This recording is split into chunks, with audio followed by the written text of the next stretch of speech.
one thing that I was worried about was that courier snipe, right? Like, that went off to a very good start for that Morphling, because that's kind of the lane where you're like, okay, this Alchemist, maybe he's not going to be pressured too hard because it's just a Morphling. Who cares? It's Morphling in lane, whatever. Maybe a couple denies, but I'll go back to my jungle, it'll be all right. Suddenly loses his courier, and that means no more regen coming in. That means suddenly this is a really dangerous matchup. No one's going to rotate in to help you, but major recovery coming out there from the Alchemist. Yeah, Nahaz, we talked about it before going into the game about what can OG do. They tried whatever they could, right? Sniping the courier, whatever else they could to get some advantages in lane, but PSG LGD just not letting a beat go. No, and I think there's a lot that's changed in Dota over the last year from the last year out of this, but one thing that's not going to change anytime soon, when you get that outplayed at the 3 and the 4 position, it's going to be real hard to win. That Brewmaster and the Phoenix in team fights they were insane in the laning phase, they were insane in team fights, outplayed the Winter Wyvern and the Lina. I thought they fit well into the draft, but you didn't feel the impact of that Winter Wyvern being a 3 at all. It was pretty much just like a 5-position Winter Wyvern. And the Lina, she got the courier kill. Right. She had a couple nice sequences early on. Nowhere near the impact that we've seen from Jirax, though, on some of his other heroes. And that's the cost you have when it comes to like draft flexibility, right? It's like there's not a lot of teams running support Lina for good reason. Yes, it's a great hero for Thompson, but if you can't actually get the impact out of it when it's support, you're going to suffer. I think they thought it could even help kill the eggs. There were a few times where it's like, okay, they're all going to this egg, they're going to get it, and then there's an Alk stun or something at the last second that just stops it from going down. It just felt like every single team fight LGD were doing Oh my god, clutch. those team fights were so much fun to watch. Yeah, I mean, the Supernova went off, I think, pretty much every time that mattered, and they're not able to come through. And they picked around it, right? We talked about it in the draft, but talk about a finals, right? Talk about a grand finals at TI. It's the draft is only a part of the game. I mean, you have to fulfill it once you're in game, and this time it was PSG LGD. I mean, the hype back there. We're all watching the game, and I did take some notes because we actually have the best caster in the business backstage, and that's Winner. Winner is an entire different beast here, so I would just like to pull up some quotes here. When you're being saved by Winter Wyvern, put him in the freezer, keep him fresh. That's Winner part 1, so he's always looked good. Yeah. They cracked the egg. Another classic Winner. Why are you burning water? How can you burn? As Morphling's dying to Phoenix. He has some great questions, He's trying to figure it out. And that's pretty much it. Aquaman, you don't run. There is no water for you to swim. He's thinking. Not wrong. I mean, Winter. Like us, OG had no answers to those questions. No. We tried to help him. And burning. What's going on here? Yeah, logic thrown out the window at the face of a grand finals at TI. I mean, PSG LGD, some people started, we started giving OG a lot of credit as they deserved, but I think amidst that, we kind of forgot about what a team PSG LGD was coming into this, right? So much focus was put on OG's miracle run that we forgot that PSG LGD was kind of always a favorite to come into the grand final. I think that's been the storyline. I think even when you look at, again, you go back to the series yesterday they won, I think LGD were probably the better team in that series, and OG just made these amazing decisions under pressure as they have all tournament long. But you look at the games that they've won in this series, and it's just not quite enough. LGD is just that good. I'd say a couple OG players also just need to step it up. I think Ant on the carry role, he had a few unnecessary deaths here. So I think for OG, they're making those clutch mid to late game plays, but they need those individuals to step up, whether it's Anna, Thompson, he had a rough game on Invoker the previous game. Right. They can play a lot better. We've seen it from OG, but they're not out of this series. Yeah, it feels like they've been edging it out over and over, right? How many fights has Anna escaped in this bracket run at 50 HP? I mean, every single time he manages to do it on the Spectre. This game clearly not going too good on the PL. Yeah, but that's, to me, the difference between LGD in this tournament and LGD when they had a little bit of a mini slump. It's LGD in this tournament are willing to commit. They're not going to let you get away with those 10 HP, 20 HP more than once. And I love that about this LGD team, that they have come in this tournament. They're not afraid to commit to a fight and get wiped. Yeah, and to talk about how we're talking about these two teams, right? It's not just us, it's the community as well as you're watching it. It used to be Thompson, what a story. This guy's crazy, No-Tail leading this team. And then suddenly we finish game 3 and we're talking about FY now coming back to being called FY God. Ame putting up the performances that a lot of the pro players themselves have been saying, Ame's the player that I'm looking for, right? He's probably the best one in this tournament right now and really putting up those numbers in game 3. I mean, PSG LGD definitely looks stronger in game 3, but the finals aren't over yet, right? 2-1 in the series. It is a best of 5. And OG's done it before. I mean, they've done it before where they've come back both against LGD and others. And right now, I think, Gods, you mentioned, maybe it is the individuals now need to step up a little bit more into their roles. Yeah, and I think particularly that's where some of the veteran presence of Notel and even Jerex and Seb, these guys, they're the kind of OG core that stuck with this team, pulled the scraps together to form this lineup for TI. These guys need to, bring up Thompson, bring up Anna, because they're the younger players, the newcomers. Anna's played on this OG team before. He's won majors with them, but he is still only 18 years old, playing at TI in the main stage in the grand finals at such a young age. There's a lot of pressure on him as well as Thompson, and you could kind of see it a bit there. Yeah, I mean, it is ridiculous to think about that this team, so young, overall and as a team, is now at the grand finals and being called, top 2 in the world in Dota. It's insane to think about. I mean, let's say the series ends here. It's still a miraculous run, but it's not over yet. I mean, the hope's still there for OG to kind of refresh a little bit. I'm not willing to talk about the series ending right now. I mean, no, we all wanted to go 3-2 at this point, I think, with the performances we've seen on both sides. I think no one loses at that front because we've seen them adapt. And I do think there's hope, right? Look, OG corrected a couple of the deficiencies in that last game. I like that they brought the early tower pressure. Once again, they had 4 LGD towers down by, I think it was 15, 16-minute mark. They were able to match the pressure of LGD in the lanes in a way that they hadn't in some of the earlier games. I think the adjustments were there, but at the end of the day, when the dust started to settle around 25, 30 minutes, Ame had his items. Ana did not. Yeah. I think one thing about LGD too is that I'm very confident in any 3 of those cores. I think SVG might have brought it up too, is that any 3 of those core players, I can give them this game. And I don't think that's something OG have. Seb is fantastic. He has these crazy strats that are working. But Seb, often, he sacrifices himself. Right. Like, he puts himself on this Wyvern. He puts himself on this Train Protector to try and give Jerax a game, right? They're trying to bring this support up to the level of the cores. They're trying to use this Lina, try and use this Earthshaker. If that's removed for Jerax, I think they have a very difficult time. I don't think that you can get that same game plan out of Seb. And they need these kind of like cheeky ideas that they've abused to get themselves into this grand final. It's no accident that he needed the game of his life yesterday to take from game 1. I think a lot of people talk about like who's been like OG's best, most influential player to get here, and I think the 2 names that have come up is Jerex and Anna. That's the names I heard a lot of the players talking about. And Jerex, he's been a bit quiet, and so their 2 losses here, he just hasn't had that same impact he's had in previous games. Yeah, that's true. I mean, sure, we can talk about Thompson and the numbers, but that's thanks to what these other players have been able to set up for the rest of the team. And I think what we're all talking about here is the OG we saw in the past 2 games isn't the OG we saw grow across the duration of TI, right? The international OG continued to, as you said, Trent, kind of take advantage of these cheeky ideas and these new ideas that they're bringing about themselves. And these past 2 ones, they seem to be playing PSG LGD's game, and it's the grand finals. I mean, they should flaunt everything they have. What are your thoughts on OG being able to go back to their previous form, Nahaz? I don't know. I think OG are trying some of the same things that brought them success throughout the tournament. They're just up against a team that has that kind of talent and is playing that well. I really think it boils down to this. Just PSG LGD at every position is just incredible. Yeah, I mean, earlier we heard No Tail say, right, if I got to play at a finals, and that quote, I mean, lingers with a lot of people, I probably played my best, and that's all that matters. And PSG LGD definitely, I think, fulfilling that right now. I mean, Gods, their performance in Game 2, it seems to be getting better from Game 1 all the way to 3. They're a team that wants it. The crowd, I think, is driving them on too. You hear them every time LGD wins a fight. They're chanting LGD. They're chanting the chat wall lines. They're just really getting on LGD's back and pushing them forward. And you can see LGD. They make their opponents look like they're not playing well. That's the thing. OG are not having a bad series by any means, but LGD is going to just make them look worse because of how amazing they are. And LGD, they're warmed up, right? They already started this day. They had the lower bracket, and they proved that they're a team that can finish things when it has to get done early. And that's something that OG have been beating teams with. If you don't close out this game fast enough, we're going to get this Anna Spectre. We're going to buy back on 2 heroes and team wipe you, and suddenly we're winning.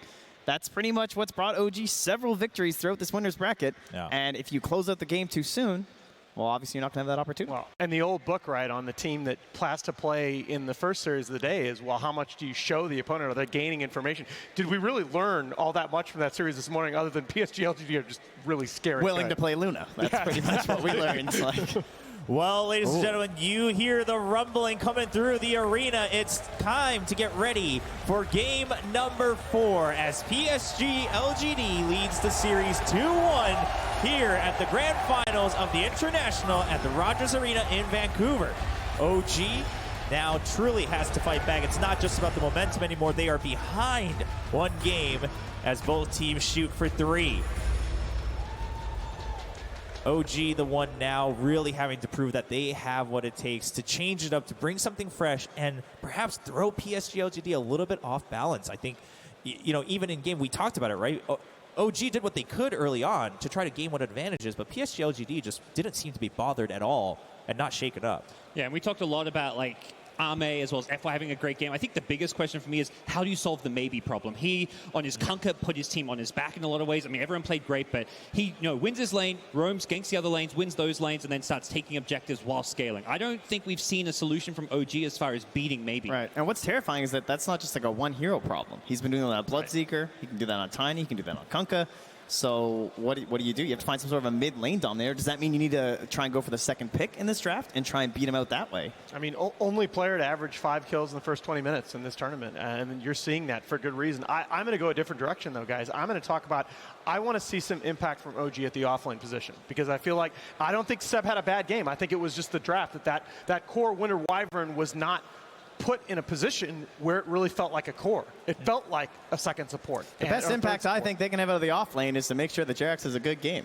So try and make Jerax the off laner if that's what you want to do. I don't know, but give this guy an Earth Spirit. Give this guy the Earth Shaker if you can. I don't want Jerax having to hit one spell. That was his game last time. Hit LSA, Jerax, and that's pretty much the most you can do in this fight. Maybe get a good Laguna play. This guy wants to hit a Fisher. He wants to hit a Totem. He wants to hit an Echo Slam. Give this guy all the spells you can. Okay, yeah, that's a good point, actually. Yeah, give one spell. Yeah, why aren't you in the booth? I'm down. I'm down. I mean, but that is when we saw Jerax shine, right? Is just doing what he does best. And right now, they're, again, trying to play around, I think, the drafts that are coming their way. I mean, let's talk about the maybe problem a little further. The past 2 games, OG preemptively seeming to ban out Storm Spirit, just not wanting to deal with it again. Do you think that's also kind of giving them a disadvantage in that draft where they're having to just go forward and preemptively ban certain heroes? It's tough because the mid laners are so different with their playstyle, with how they fit their teams, and also with their hero pool. Like, maybe he's just got this massive hero pool. He's a lane dominator. Thompson, he's the guy who plays these unique heroes that you know are coming your way, but he's got enough 5, 6, 7 heroes in his pool that he's very good on that can throw you off. Problem is, maybe he's just winning these lane matchups because he's getting a favorable hero in them. Yeah, and perhaps this is where we start to see kind of that difference, right? In being a veteran, and then Thompson, obviously a spectacular player who's put up a show here at TI, but maybe starting to realize where that experience starts to show. And now OG's going to have to figure out a way where they can channel that back forward for Thompson as they prepare for a draft in Game 4. Well, gentlemen, we're just getting ready. The players are getting settled in the booth. I mean, what are your thoughts on what, obviously, Trent, you believe, all right, let's put Jerax in the hot lane, give him those heroes. Nahaz, what are your thoughts in the draft? What else can we see in their adaptation from what games 1 through 3? I think we need to think a little bit more about Thompson's lane. The Morphling pick seemed good there, especially when you got that pick off on the courier early on, but I want to see Thompson put in a situation where he can actually really pressure maybe, and more importantly, where he can take that tower early. You can see it from the game 1. They got in the Monkey King versus the Storm, which is a good lane matchup. It's not really a good game matchup, but he had a fantastic game there. Right. They win that game. Yep. They tried to do the same with game 3, the morph into the Alk. I think it was a good adjustment. It wasn't quite enough. That game was very winnable for OG. I think we're talking about this like, oh, you know, LGD just were way better, but it was kind of one side in the end, but that was not an outdraft by any means. Yeah, I think it's a matter of, to me, what you have to spend in the draft and resources to do that, right? That the cost of them getting that favorable lane was the 2 flex picks in the draft that ended up in kind of suboptimal roles as the game went on. Yep. Yes, I mean, we are returning to that point then, that OG perhaps just needs to step it up, right? Get comfortable again and play in their element. The draft is only a part of the game. Once they're in the game itself, OG needs to be able to perform in the ways they have and perhaps be a little, a little braver, right? And perhaps a little sillier in terms of the decisions they're making and that they don't have fear in certain decisions, whereas right now they're trying to react to what PSG LGD is putting. It has felt like a very emotional run for them, hasn't it? I feel like that seems to be what's fueling them in a lot of those matches, and then taking them further and deeper, and all of this hope. You see them always just talking publicly. They're like, oh, thank you so much for your support. You guys are really driving us. Every time the fans are tweeting at them, they're all responding and just talking about how much it means to them. So getting up to this big final stage, try and go back to your roots. And you're talking about experience. experience, too. I mean, a lot of teams, they still struggle versus that Arc Warden. I think it is something that they want to pull out. I don't know. Like, at what point do you just pick into the first phase and say, all right, Thompson, you might get a bad matchup, but we're going to try and get something going out of these other side lanes, kind of like the Spectre. Yeah, I wouldn't mind that. And there's different builds you can go. We've seen the Necrobook, we've seen the more right-click build, so it is kind of flexible enough, as well as with the lane. We've seen it mid, we've seen it safe lane. Even Anna's played the hero for them, so maybe they just need to go back to one of their more out-there picks and just take a risk, pick it up in the first stage, and hope for the best. Yeah, I mean, if you're going to take a gamble, now is the time to do it. Obviously, OG now 1 game away from losing in this grand finals. PSG LGD 1 game away from lifting up the Aegis to champions. Both teams very hungry for it for various reasons, but I think we've all seen that both inside the game and outside of it as well. Both teams are driven and nothing's stopping them on their way to become a champion here at TI. OG, the one who has to step it up. We've talked about them playing in their element, getting a little bit more comfortable, and yeah, I think as you guys have mentioned, maybe taking a bit of a risk. I think I saw Passerelle stretching in there.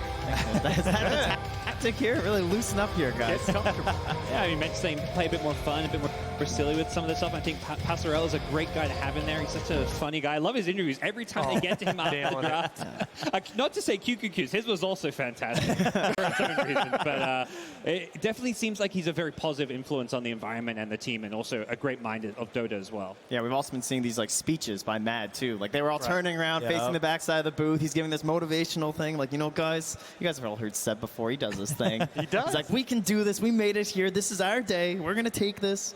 And his story's a great one. He hasn't played in a TI since TI2. Yeah. It's such a long time. He finished in bottom 4 there as well. And now he's back in a grand finals of all places. It's been such an incredible journey for him. In the interim, let's not forget that he reached the absolute pinnacle of the game as a coach. Probably best coach all time, 5-time major winner with OG, and he comes back and does this as a player. Yeah, it is. I mean, I think all 5 players here on the side of OG have incredible stories that are driving them both as individuals and then also kind of amplify that effect within the team. And right now, the game isn't over. It's a best-of-5 series. They still have a ways to go to try to lift up that Aegis, and they have to be driven more than anyone to make a comeback in this run. PSG LGD leading 2-1, and PSG LGD looking to close it out if they can win this 4th game. PSG LGD also looking pretty relaxed. We talked about the difference also in obviously the coaching structure here. 357 or QQQ kind of leading or really just handling the draft on his own, whereas obviously OG a little bit more of a joined effort on their side.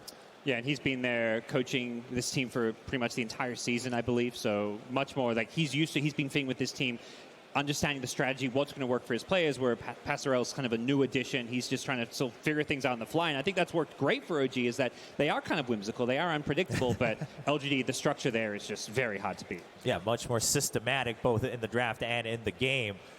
Well, I mean, what more can we say in terms of OG? Because I'm looking ahead to the draft, and it seems like, because every question I have seems to be answered by PSG LGD. They keep on banning out No-Tails heroes. They target him, and then they're like, all right, we've targeted him enough. I think now we're going to turn to Thompson and target him out completely. Sure, the Morphling came out, and as Gods mentioned, it did have a possibility. Well, we'll find out, ladies and gentlemen. The players are in the booth. It's time for Game 4 in the Grand Finals. PSG LGD versus OG. Grand Finals, Game 4. Game 4. We've had 3 fantastic games so far. OG took the first one. PSG LGD now leading 2-1 with a 2-game run against OG. The top 2 teams here at this year's International, and they're looking to take one more step closer to the Aegis. And the bans are underway. Spectre, Tiny, and Silencer. No big difference. OG this time, once again, banning out the Silencers themselves when they don't have that second pick. They have the first pick, and they're banning out the Silencer.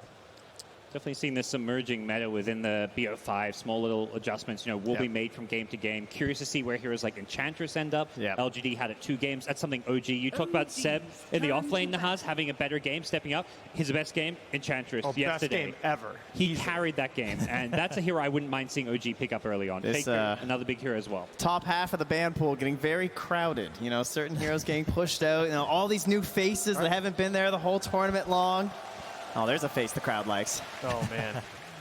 Ame really putting up the force in Game 3. And what a game. And that's where the point that I made in the last panel about Chalice being so good on some of these newer heroes in the meta, like Weaver, becomes so threatening. Because they thought that was an off-lane Weaver before most of that draft, and all of a sudden it's Ame on Weaver at the end. Yeah, you just have to treat it as both, which can be very The way Seth played that hero, I think, than Alina in many ways. And OG do take out that hero. Yep, respect to that Weaver. So this time it is PSG LGD on the Radiant side with the second pick, and that's OG on the Dire with the first pick overall. So I think if there was a chance, FY gets the praise. He definitely deserves after last game. If there was a chance to take one of those earlier, like kind of risky Thompson heroes, I feel like this is a great setup, right? You have the first pick, you see 2, and then you have a chance at that 4th pick. And then you have some extra bans too. Well, Earthshaker out of the pool, but the Wisp is still in. As is the Enchantress. I imagine those are heroes OG's kind of considering between the two of. I go Edge for sure.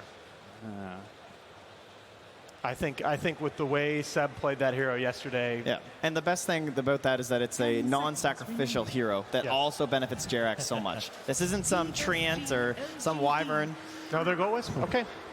Yeah, Io Gyro is scary because it's pretty good against the Ench as a general matchup. So you're probably just thinking, like, if we get this Ench, they're going to go Io Gyro. And they banned the Shaker too, so yeah, now that's not available. So the funny thing is, though, it is in some ways, but on the other hand, when you have that long-range initiation, that Earthshaker Kunkka combo that they had in the last draft that can initiate deep into the team fight, catching the Wisp with the tail end of those stuns, all of a sudden the Wisp feels very vulnerable to the burst damage of the Enchantress. I would be so fine with a Kunkka first phase here, honestly. Like the flexibility of that as a support too.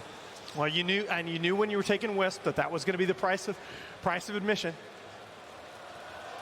All right, the Enchantress once again going in favor of PSG LGD as we hear cheers for No Tail.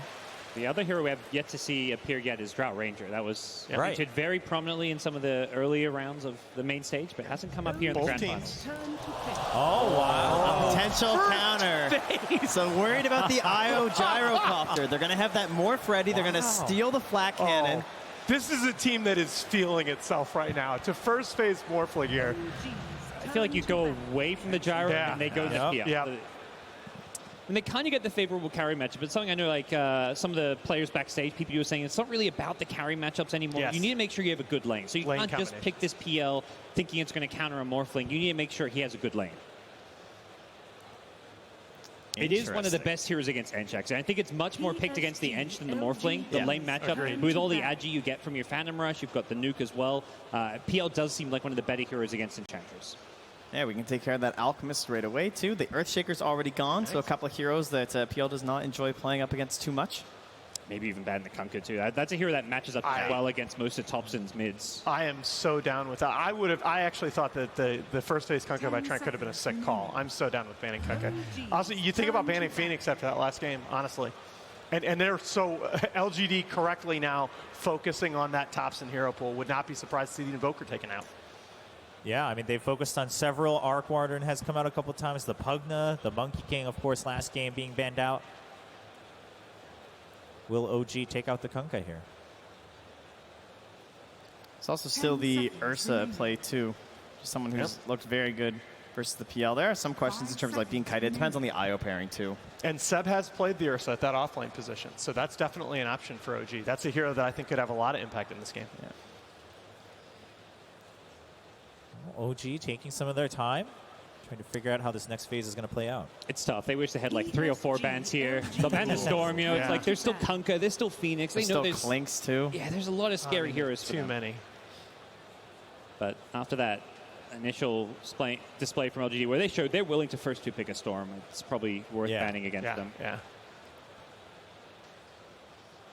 No, it's just it's a theory that holds in a lot of other sports. You try to never get beat the same way twice. 10 seconds remaining.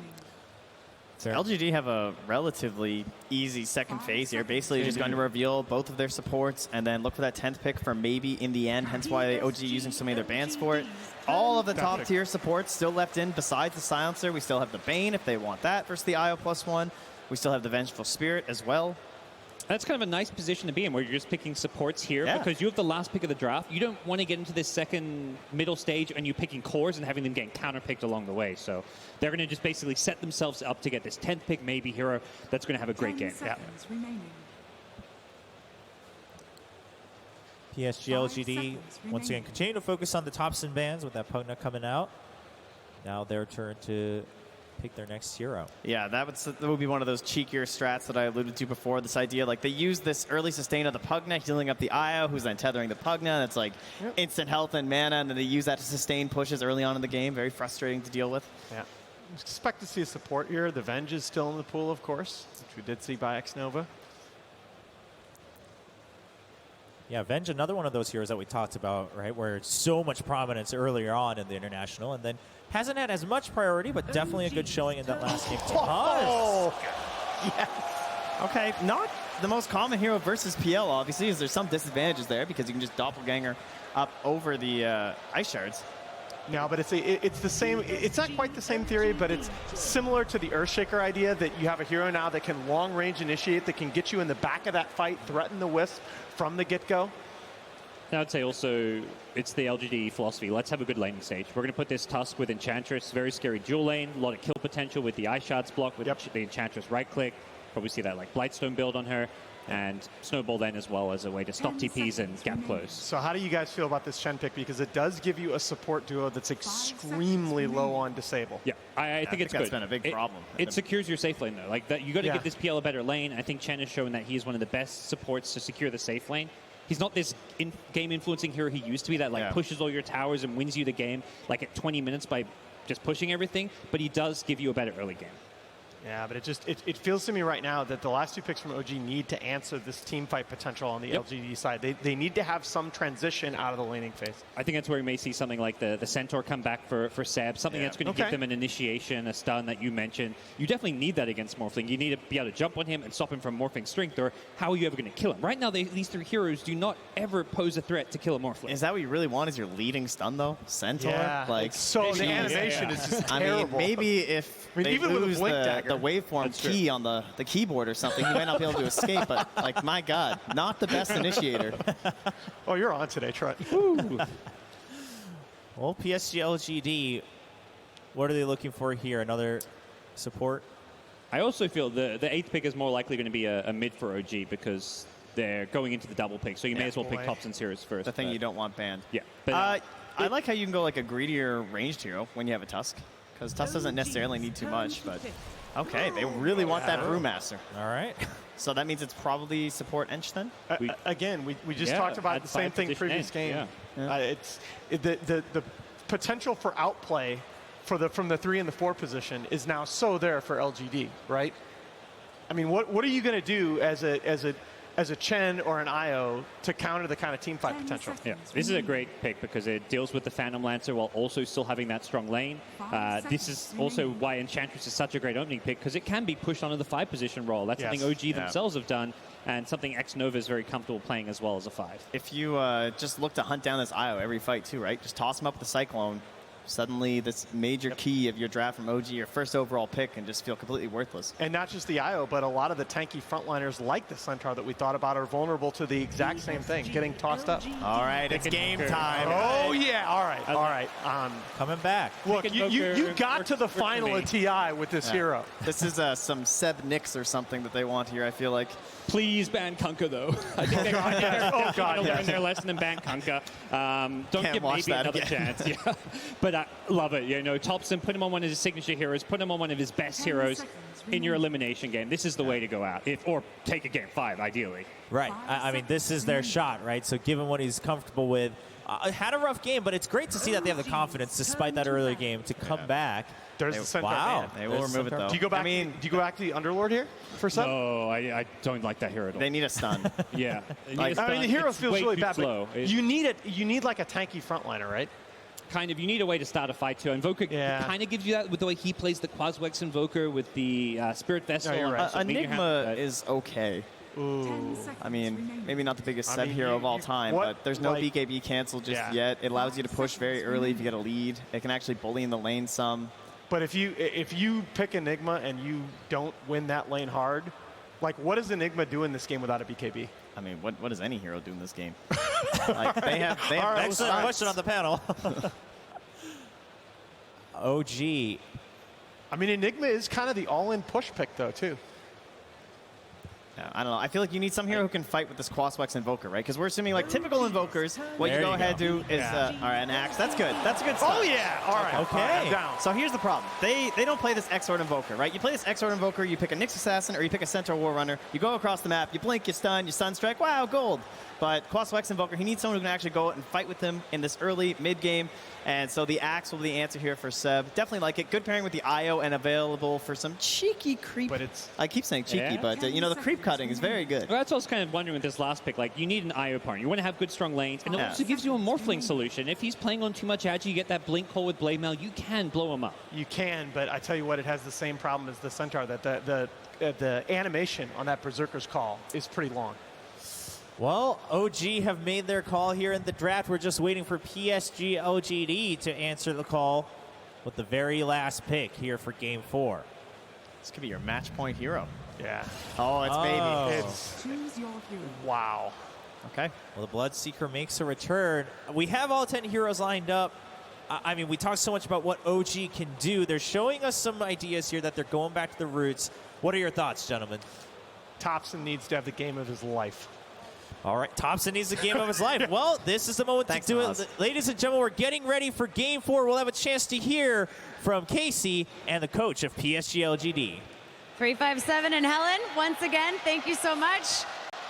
Now, how do you feel about OG's draft? 他们的阵容前面输出有点低吧，然后节奏很依赖卡尔，然后觉得比较一般。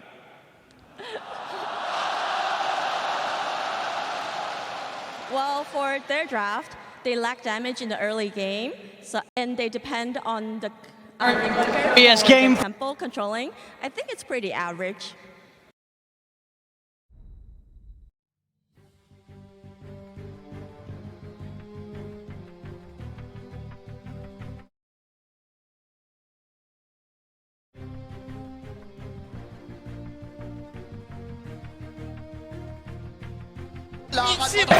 Such confidence, right? Like they just lost with Chet, they just lost with PL, and they just lost with Invoker, and they're like, doesn't matter, we're gonna stick with our comfort, try to just play our own game. And I like that they're at least sticking to their guns. And LGD's coach seems super confident. He's just like, yeah, no problem. I'm very happy with the draft.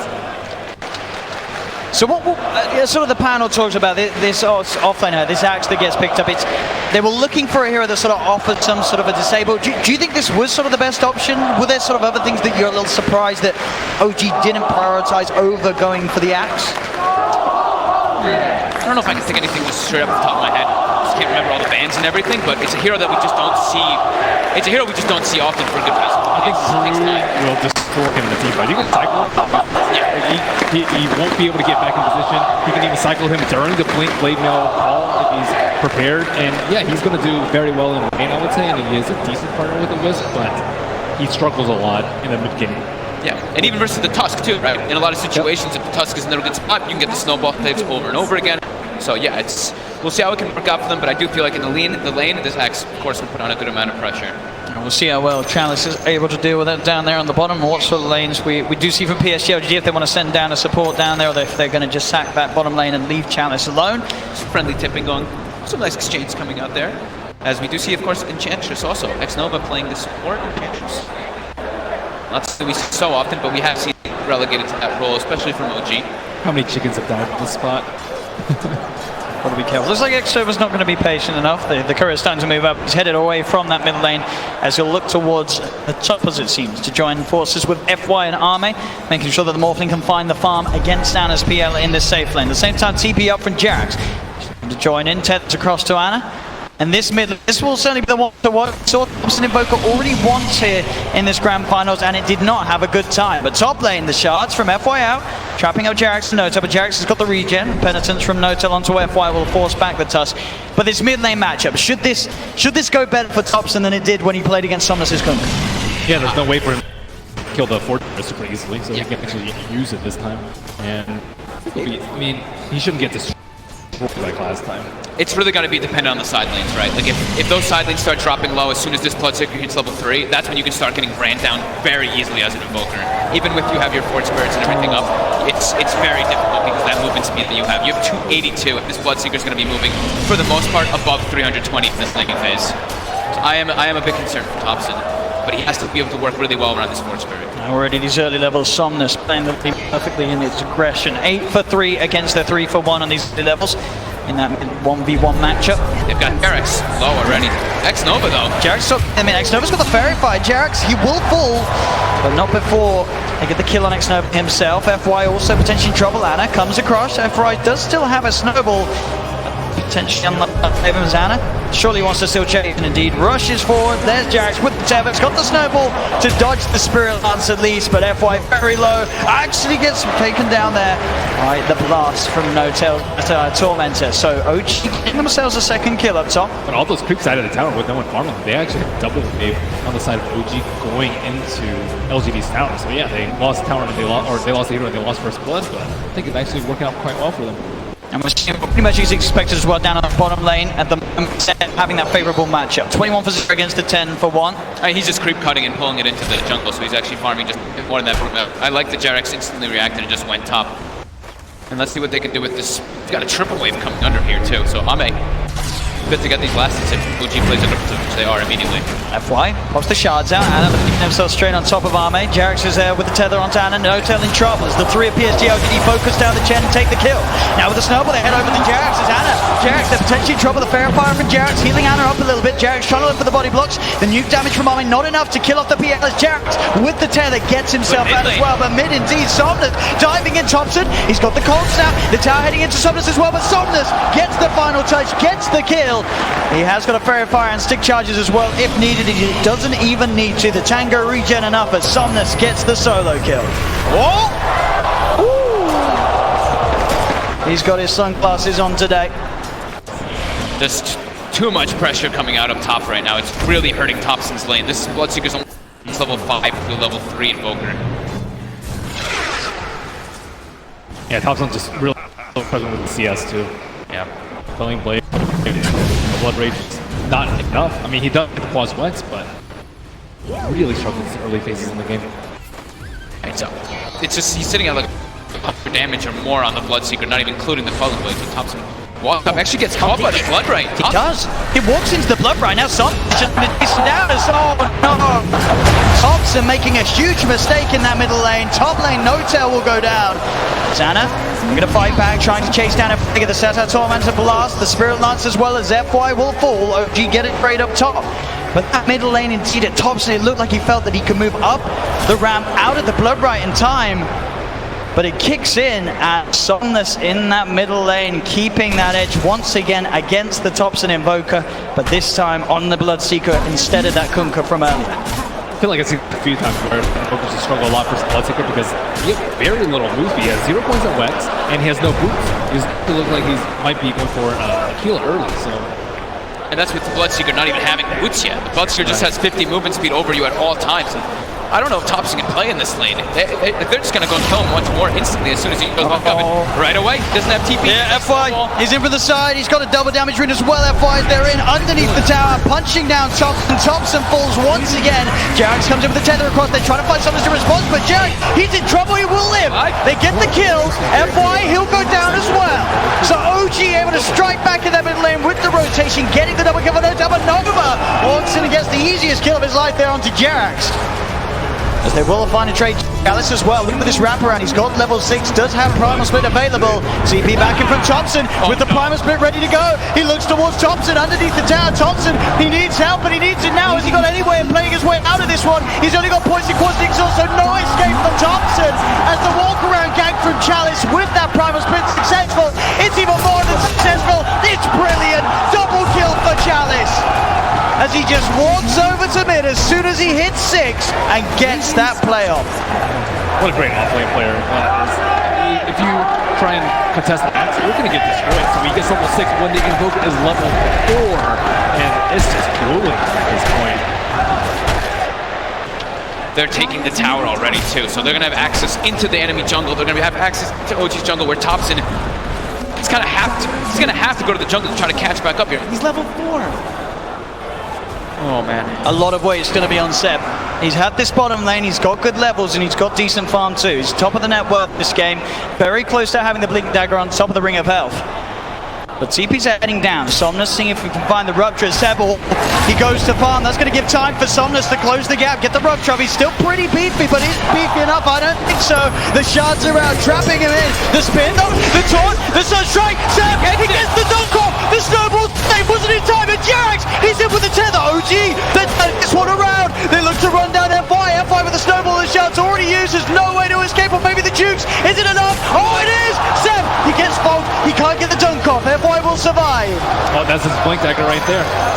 But a very neat difference being able to hold his ground. The sunstrike, the dunk just before FY could get that snowball save off. It almost looked like the Bloodseeker was brought into the snowball, but at the same time getting that dunk off, Seb. He's actually to go for the Vanguard. Oh, just having the money. Yeah, just wanting to tank up a bit more, I guess. I mean, as we saw in situations like that where he's getting beaten down by the Bloodseeker, it certainly will add that extra bit of time for Jerax to come in with those sort of plays. I get Blink at a very fast time, and they're going to really need him to make plays all around the map, because we already see PL's getting outformed a bit by the Morphling. The Bloodseeker to the Invoker comparison is crazy. I mean, Chalice has a Blink already, so he's going to be the one making tons of moves around the map. It's about has to match.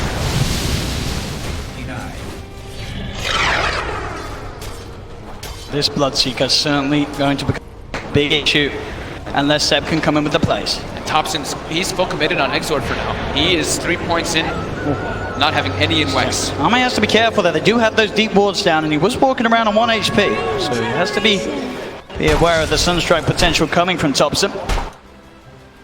Seb down bottom. He's getting hunted, but he's out with the TP. Back up towards the shrine. Gives him a tip on the way out as well. So it's better luck next time. PSG LGD are now in position though to push down on the bottom lane. Chalice not quite got the mana for the primal split. He does now with the bottle charges, so he's ready to go, ready to fight if OG do head down bottom. But his top lane in fact where and Jerax are placed, and it looks like OG are unlikely to come down to here, at least before Seb has his Blink Dagger finished. OG's not able to really set up to push towers too well. They've got a chance. They want to be able to take some more building advantage versus LGD's line, but it's LGD constantly knocking on their buildings. And they're also under-leveled on the side of OG, really struggling. That Invoker just hit level 6, Chen's still level 4, as is the IO. So much weight gonna be in his Axe's shoulders. Find play after play around the map to get. The thing is that that's the one thing that they can do, right? If once that Axe gets Blink Dagger, the way to get Thompson back in the game is Sunstrike kills. He has to get the last hits with that Sunstrike. And it is really quick iron timing from Seb. 9 minutes in, he's going to have the Blink Vanguard done.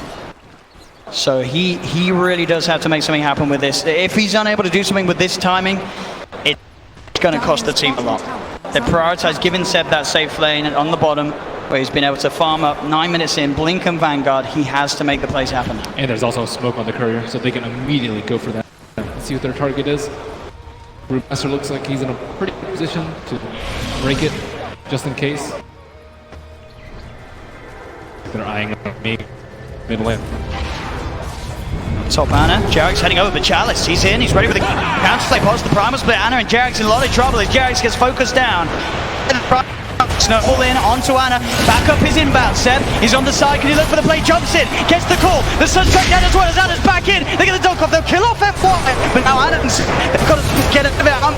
So the Axeform manages to punch down Anna. Seb's in trouble too. He looks for another call off. Can he get the spins? That's the question. Jerax comes in, he's giving him the regen. It's a dunk, Seb to second. He the double kill as Jerax will be fine, and so will Seb. Seb gets sent back by No-Tail, and TP's back in straight away. He wants to keep this fight going. We'll see if he finds another opportunity to get another cough trap to go over, but it's not just out of range still. The Spirits hitting into him. They'll chase down. Do they have the damage to burst him? The Culling Blade just enough to bring him down. It's burst by Sunstrike.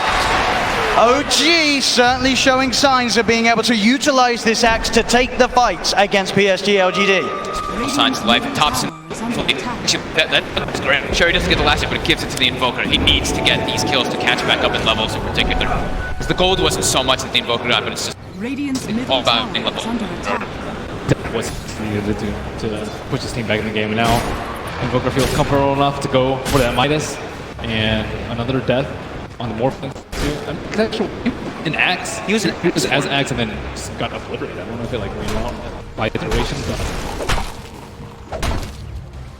yeah, it did look like he did shift back into Morphling. At the time, he just got Seb caught him off guard, I guess. So we have 2,500 gold on Samus. He hasn't picked anything up just yet. Maybe wanting to decide if he wants to be the one that goes for the Radiance. Because I did see Chalice queued up earlier, but I think they're kind of debating who's going to get it at a better timing versus this Phantom Lancer. Yeah, I'm not really sure what Bloodseeker goes for here. Blade Mail is so-so, but I think Axe just causing tons of vision. That's right, they got the call off. Chalice is going to be fine though. FY's in with the snowball, buying time. Now Chalice looks to turn towards Jerax. Jerax is going to have to relocate in a second. In fact, they get the call, they get the kill. They get the jump. They get the Bonson and over. And up top. Oh, they're finding more maybe. Jerax, Hand of God, keeps it safe for now. Somnus is back in, finishes up. Gilbert Seb jumps in, has the call. Have they got the damage? Yes, they do. Sebastian Debs up and down the map, getting these kills, making it happen with the Axie 601, utilizing that 9-minute Blink Dagger and Vanguard to perfection. He is coming in so clutch. During all this, Thompson is just sitting in the triangle of the dire jungle, farming, while Sebastian just runs around and makes play after play after play. They bring back the relocate with that Axe top, and it seems like it catches LGD a little bit off guard. And with this, as you say, he's very close to the Midas, Thompson. Yep. Level 9, Bloodseeker level 11, quite recovery. Yeah, I'm a little bit scared for the cores of LGD now. I mean, looks like Bloodseeker's going for the Shadow Blade.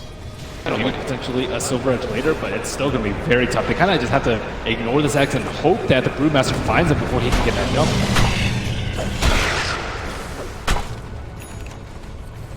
2k lead now for OG. We say with that Midas on Thompson, as long as they can keep making the space for him, he's going to be able to farm at a pace that will allow him to catch back up with the cores of PSG LGD. On OG, they have a lot of ways. With the Axe, they have so many ways. It's actually like a team fighter and also a pickoff hero. While on LGD, their team fight is pretty reliant on the Brewmaster. His ulti up. Besides that, they're just a lot about pickoffs. So OG does have a little bit of a window here with this level 3. The reveal him. Straight in onto Anna. Anna's got the doppelganger, gets himself out of the blood right, goes for the TP away, but the snowball's there. FY. Quick up, got to finish off Anna at the same time down bottom. They get the call, the Sunstrike. It does not look like it's nearly enough damage to bring him down as the stick charges come out, and so do the TPs. The counterplay being looked for Chalice, trying to find Seb. Seb is going to blink up in a second, and to get off the what's there. Chalice able to cancel the blink, but Jerax comes through. Seb trying to fight back, he's got the call. Can he get the split off in time into the dog? The stick charges though, keep Chalice safe, allow him to get the split off at the same time in the jungle. FY and Arme, they found No-Tail. They'll be able to pick off the Chen to the side as Arme in the Axel gets the call, controlling No-Tail. The Cyclone from Chalice throwing Seb up, but they won't look to fight into him anymore. Seb will be fine, just No-Tail to fall there off the back of that play. But both cores again of LGD keeping themselves alive. They Chalice with the clutch stick play there as he was very close to get burst by the Culling Blade. Looks like trying to set up on top, on top. Ame going for it early, Morbid Mass, so we can stay sustained in that.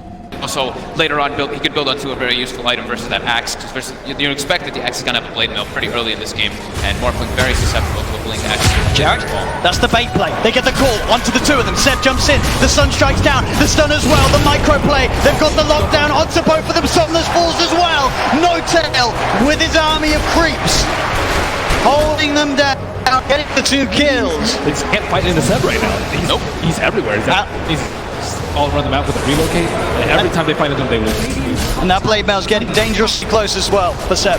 He can kill the Bloodseeker goes to Morphling pretty much any time he finds him. And they just don't have enough damage from him. Like, he's not going to be running around with Rupture, and Enchantress hitting him when he has the Blade Mail on. Morphling doesn't have an item, so he's still going to be for some time to come. And Brewmaster ult is a very long cooldown relative to how often Seb will initiate. FY, it's going to be drawn back very, very far there. Seb blinks away as FY now surrounded as the relocate comes through. Anna and Jerax in to pick up the kill on FY. 4k gold advantage, a 6,000 experience advantage, and this is just OG running around his 3 or 4 heroes, while Thompson is so happy now. He's climbing back into the game. He absolutely has. He's now leveled with armor. Arme's Bloodseeker and down bottom again. Seb finding the opening to make these plays happen as Somnus found out it in the jungle. Seb 7-0-4 on his Axe. And he wants to keep going. Ame shown his face in mid. It starts to strength more. Call off the mark. Space is there for them to push down on this tier 1 mid. TP coming in from Chalice. He's got the primal split available. Arme looking to kick the fight off. Waveforms forward. Chalice jumping with the clap. Putting off on the primal split, but now lets it out. Seb tries for the call, but the primal split's already there. X-Nova with a wraparound. The impetus onto No-Tail. No-Tail's gone. Cyclone sending Seb out of the fight at the moment, up into the air. Arme in the F tries to surround, but Seb gets the blink off away from Arme. The shots are down. Seb tethered up by Jerax. Seb walking back in, tries for the call. Fight goes for the circle across towards Jerax. Now the TP, Tops is in, looks for the combo onto Arme. Into the Morphling, starts attribute shift back into strength. FY uppercut on Tops and Jerax, tethers across, keeping this man alive as Anna, running herself away from Chalice. Chalice trying to find Jerax, and Jerax is into the trees. You've got Seth as well, looking for Somnus, but Somnus has the damage. They're on top of Jerax. Somnus gets the triple kill, maybe even more as Anna. Now all alone, No-Tail's trying to come across to help him. Anna turning towards Nova. He's stuck in there with him as Anna will possibly find Nova. He does. He's gonna have Doppelganger back up. Right, is it there in time? No. Doppelganger's back up. He could jump out. Looks towards Chalice. Sprint runs. Finishes Chalice off. Anna gets another. Somnus did find No-Tail, but Anna can't Somnus kill it. The Doppelganger's there. Anna trying to phantom rush himself away, but Somnus able to change the diffuser on Somnus over FY with the shards. Shoves it into the backside of Anna as he takes him down. What a comeback there from LGD from the start of the fight. Pretty interesting stuff to point out too. I saw Chalice jump. You saw he hesitated on his ulti. She killed the creep, level 12, skilled up the primal split, so when he went in, he actually had the higher level of the ult, so he got a Cyclone in the back lines on the Phantom Lantern, delayed the fight a bit, but Ana showed up with that defusal, got a couple kills, but Somnus, the big winner in that fight, cleaning almost everybody. He killed Thompson as soon as he showed. Thompson, yeah, he's farmed, but he still has the defensive items. He just gets rubbed and run down by this Bloodseeker, and Somnus wasn't able to run around the back lines with the Shadow Blade he had. Let's see if they can make something happen with the smoke. Seb, he's in. Onto Nova with the Sunstrike. It's the burst damage enough. It's more than enough. Max Exort. Now set up to push onto that tier 1 tower mid, OG. Taking the one down bottom.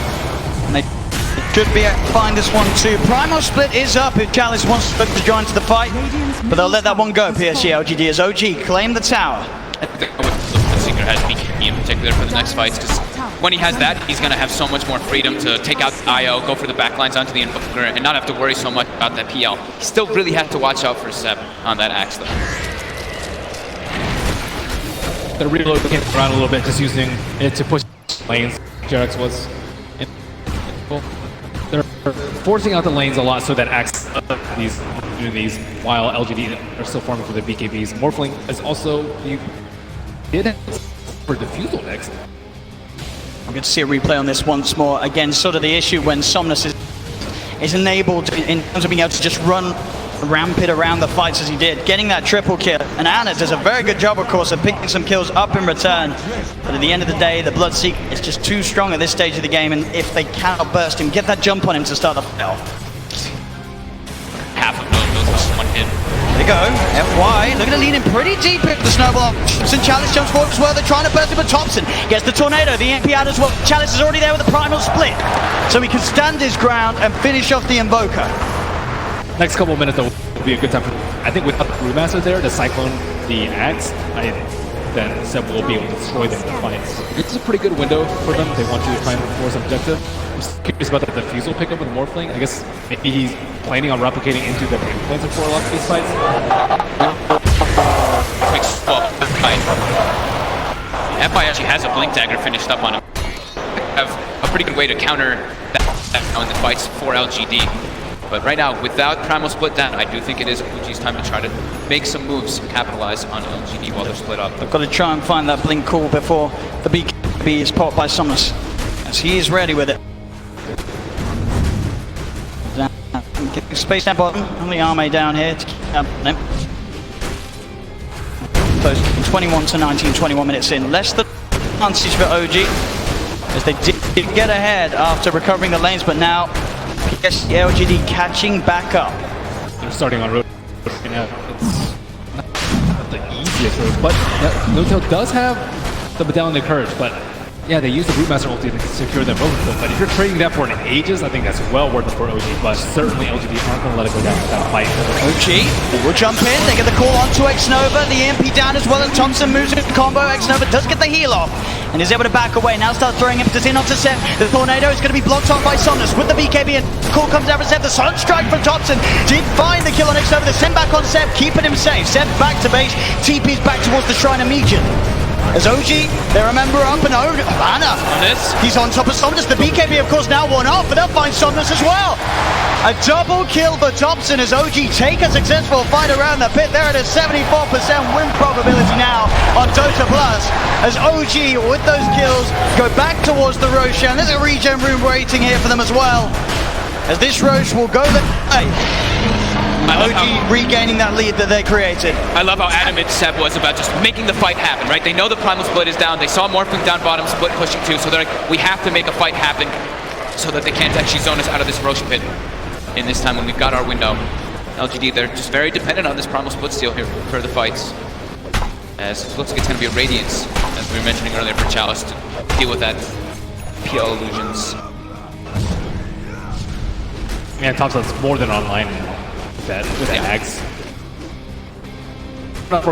Axe also going for the Shadow Blade so he can get more pickoffs around the map. I mean, BKB is not super great versus the Axe, so that's one of my primary concerns. LGD. Especially if you have Blood Rage on you. That's a scary part if you're... I'll be interested to see how this works for the Morphling. Arme with the Diffusal Blade complete, not something... Yeah, as you probably ban, something that maybe he's looking to utilize in the fights when he takes over, sort of control of becoming the Phantom Lancer. That's the best reason I can think. That's the only thing that I can see. That's a very good call back. I mean, it's also him trying to eliminate the IO early on. He doesn't have a Glimmer Cape, but it's still going to be pretty tough with this Morphling, especially with that BKB. It could help him like set up some kills alone, right? If he does find anybody straggling around in the side lanes, he can pick them off with that Diffusal easily. I think Waveform TP keeps Salme safe. He's out of the jungle. Yep, now the it's going to complete, and I think the Manta style is also. There's two big items, and with Aegis, this is their time to shine. It doesn't even matter if Brewmaster has an ultimate. I don't think they're strong enough to take him out right now. So yeah, just need to stall for a little bit, wait for that Radiance, get your farm up, maybe get a BKB up on the Morphling, then you'll be in fighting shape. Yeah, and fighting into OG just seems way too difficult, especially with Jerax, who's now level 15, has the tethered X bonus, and also has a full mech. So that's going to counteract a lot of the damage lacking in their fights.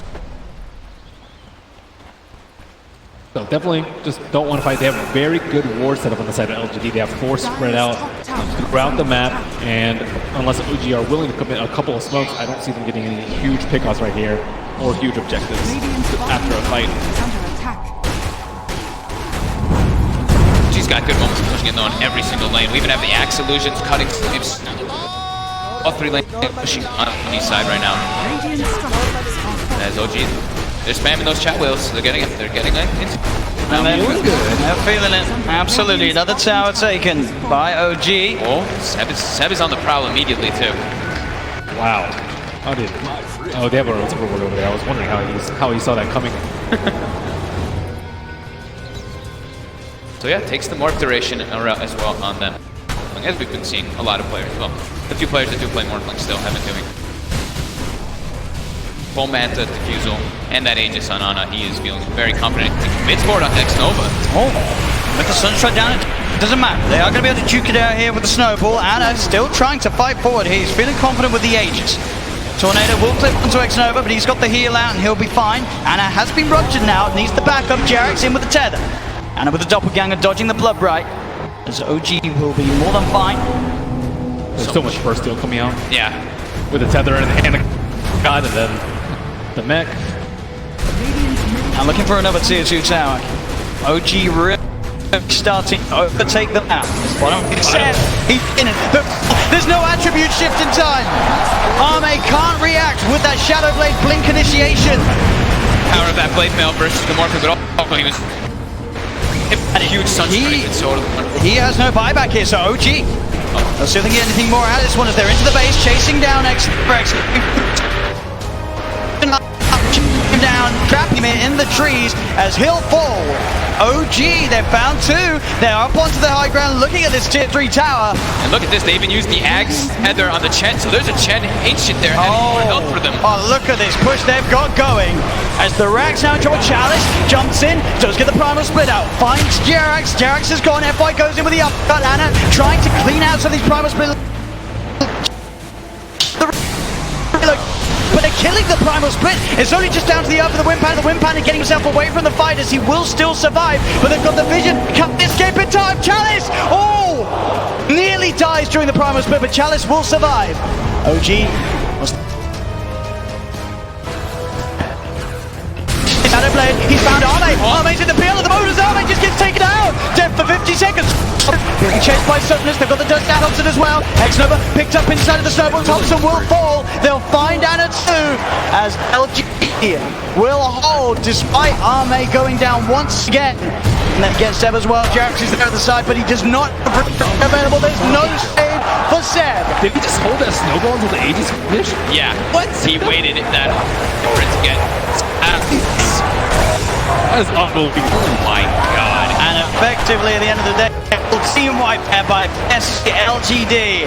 X-Nova, he'll survive as well. They hold that middle lane. They may have lost to tier 3, but they keep those racks alive. Show G back. Coming in, Chalice and FY there. FY with the clutch snowball play there on that Aegis. Chalice, look at the damage he did in that fight. 6,600 because of that Radiance. You said they were killing the primal split. They were so close to killing it. There was still one alive, so each time you kill one, the Radiance keeps passing along to the next one over and over again, so he just keeps dealing all that damage in the fight. I can't believe he survived. I can't. It was so close to dying. What a turnaround by LGD as it was a 7,500 gold lead for OG there, chunked down all the way to 2K, and the experience is now favoring LGD. And they had a different way of dealing with the Axe this time, which was Rupture and just kind of leave him alone. He didn't really want to run around. He's not that tanky, especially when the Wisp is tethering up someone else. But the Fusel, he got wrecked. Yeah, he did. I'm strong. I mean, you can understand, as you say, he wants to try and fight as the PL, but that of course leaves him Seb's cool initiation. Yeah, that's the thing. I think if PL were like the trump card in this game, with no axe and with very little AoE on the OG, it would waste that many great items for him. I'm not really a big fan of BKB on him in this game, but he does need to be able to without. I think he just stays. I think he just stay morphed up very, very high strength and then jump into the fights, turn to the PL, and then that's when he can just thrive off of it. If he's staying low, like you said, he just dies over and over again to the call of Blue Mill. Smoke was catching hit around along the river. They've got level 18 on the brew, so level 3 primal split at the ready. Chalice on the high ground. OG got that ward down in time. Set up for them. Find the jump. And the snowball save. Keeps his team alive for now. They're rolling till Sim. Sim gets the blink. Turns toward Chalice. He gets the split off. Sim, he's got Max now. LGD. They'll get the two of them. Seb's brought back. The chase from Somnus. Mattel into the trees. Sets up for double kill on the Bloodseeker. And Seb, he's been set up to the scope. Chalice's Cyclone. Seb gets the blink off. He's got the Shadow Blade too. They've already lost 3 on OG. The dust is out. It will clip Seb. They've got the stun control from the Mud Golem, stopping Chalice getting the blink through. As Seb will save that. Why? With that save. That's the snowball play. Chalice even got snapped. But having that extra miss rate, he actually doesn't get that other one proccing on him, so he's able to get the split off. Unbelievable. Every single team fight and Chalice are just doing so much in terms of control. Yeah, Thompson tried his best to stop that going off. Yeah. He realized exactly what that was crazy. Unreal. So that 2 times Brewmaster just narrowly escaped death. They were sitting right on top of the Zero Ward. That was a double call from Seb to start the play. They thought that they had that one in the bag. Yeah, good initiation, but it's just like, nope. That's why we have the Tusk. Snowball saves, as we mentioned. And now he has a Yules too. And this Yules is excellent for Max. So, look at this again. That ward, it looked perfect, but FY in with that save, taking them out of the combo. Thompson, it just for the as well. Chalice getting that split off just in time.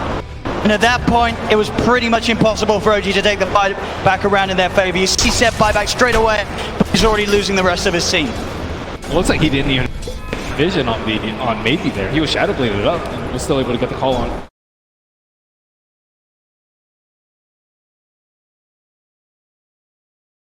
That area of the map. Deporting the whole, their whole side of the map even. They're just like, we do not want this axe. How many sentries? What is it? 1, 2, 3, 4, 5, 6, 7, 9, 10 sentries placed around? X-Nova is like, I've got treads, I'm happy. I will buy sentries and observers. That guy does not mess around. He still does a fair amount of damage. He does his treads. I mean, if he can also just even enhance a PL, he can start his own army going in a lot of these fights too. We haven't happened too much, but...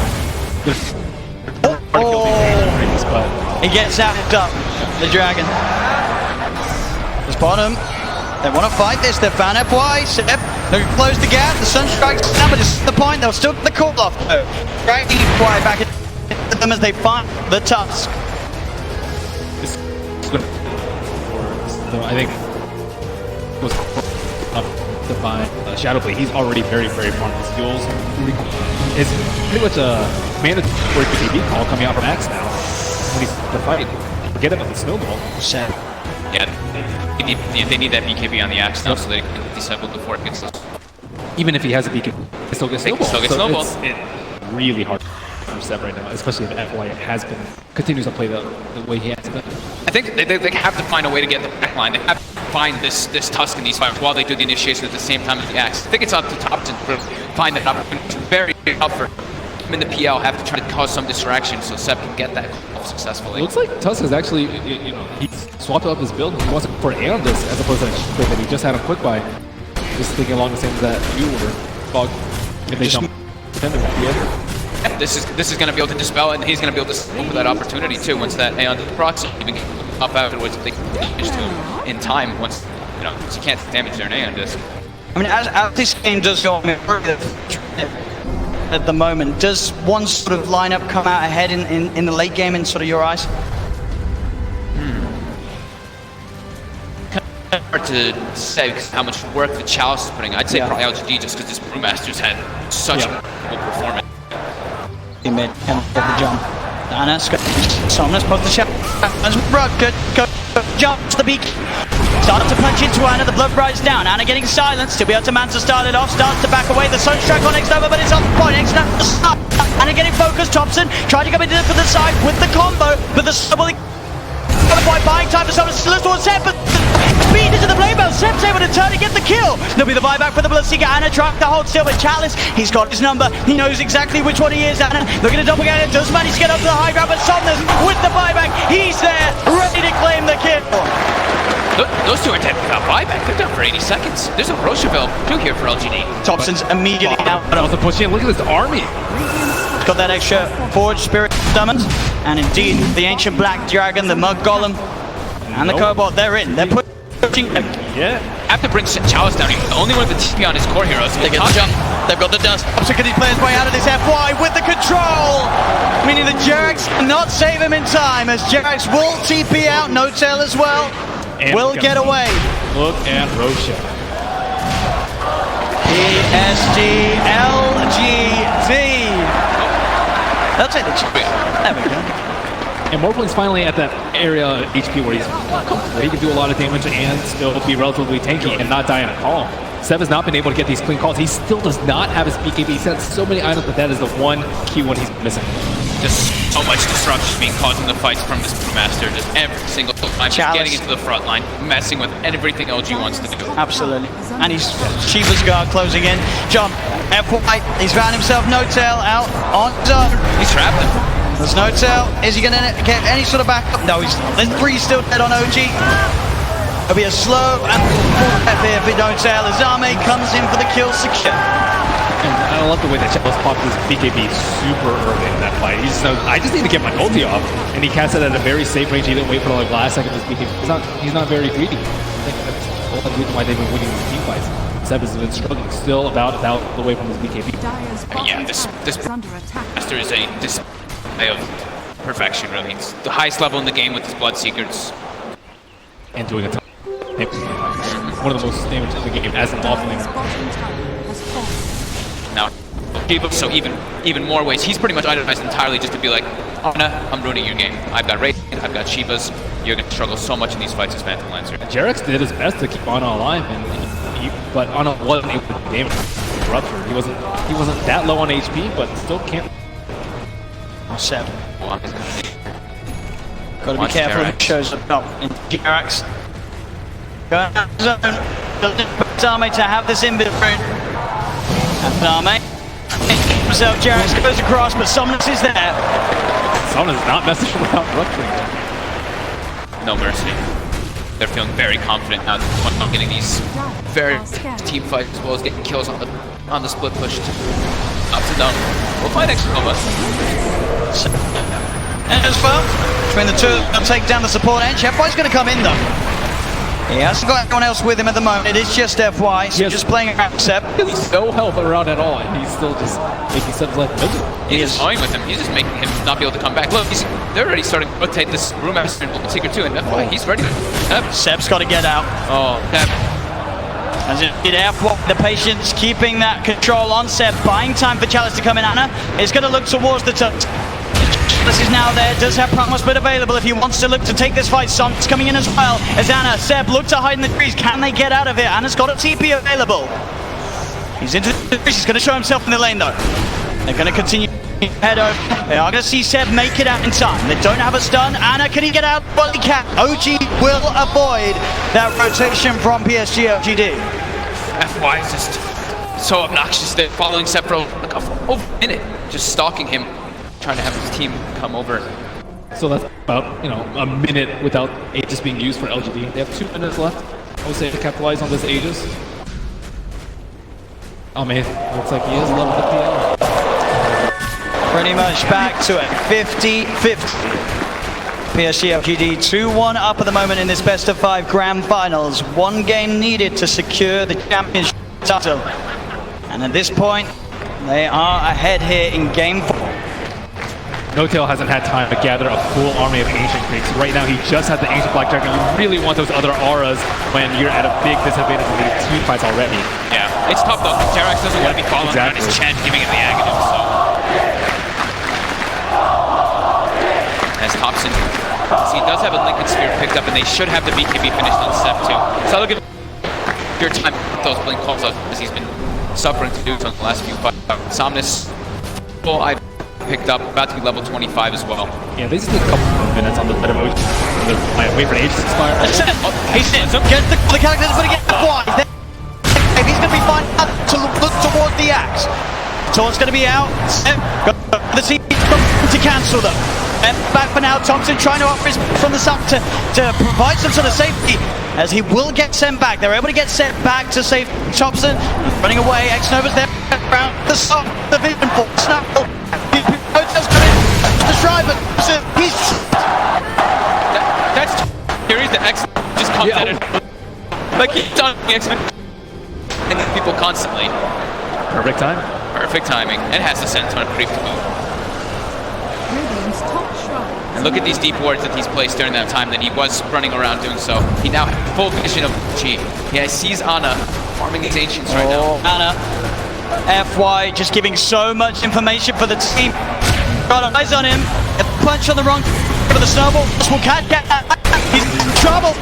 Right side connects. He's got the man to back up a second, but he really play out of this one. Ana for a minute and a half. Just have all this vision. But the whole tournament has had the best vision in every situation, even when you wouldn't expect it. Here's other fighting on the left side. They're not going to over here. But no, Xnova always seems to have those prepared in every situation. Some incredible foresight having towards it, just need to really close pick off Sam. Not spend his money on BKB. He has the money, but he might be looking to save for buyback. Well, many of the buybacks do get forced out. Thompson's still dead for 15. Ideally, he doesn't buy back. They may have to buy back on it. He's got the 50 seconds. The split coming out. Chalice is ready to push in. Look for the stun on N0tail to hold the Chen as the mid-rack are exposed. PSG LGD, 40 minutes in, able to open into the base and clean out this mid lane of rack. Still Ana holding on to that buyback. And they're going to keep going here. We want to force this PL to come back here. Stun onto top. Will blink dodge it, but another tier 3 tap incredibly Seth jumps in, gets the call onto FY. There's the buyback. The Cataclysm isn't enough to do anything. It isn't. PSG LGD still fighting strong. Thompson getting focused by Somnus. Seth taken down by Arme. The triple buyback's now out as Anna. Gravelly's brought back for this one. The deafening line over the three of them, knocks them back, but Anna. Look at Seth. He's in wall. He has the control on the big change for Thompson.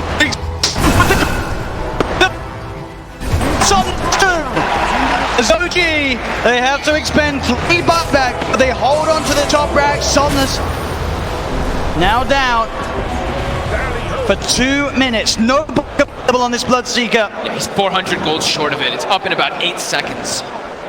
OG, they have to make so much happen here. They have to push out all their lanes. 2 of the side lanes are already going, but I think trying to get some kills here, like on FY here, would be very ideal. I mean, look how close to Brew is at 25. With, so close. With that final split cooldown. Oh, Thompson, he sees it FY. He's used the snowball, he turns with the combo FY with the self-fuels, but OG they've surrounded him. Seth jumps in with the call, the blade mail, FY's gone. Instant buyback from FY. Still that scary, scary time for LGD. 75 seconds without Somnus.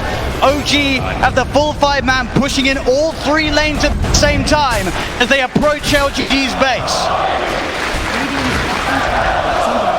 I don't even know if I get the edge of this team fight. I mean, LGD are up in goal, but no blood take 2 seconds. This could be disastrous. Got a full BKB on Seb as well. Chalice really wants to hit level 25 before he pops that primal split.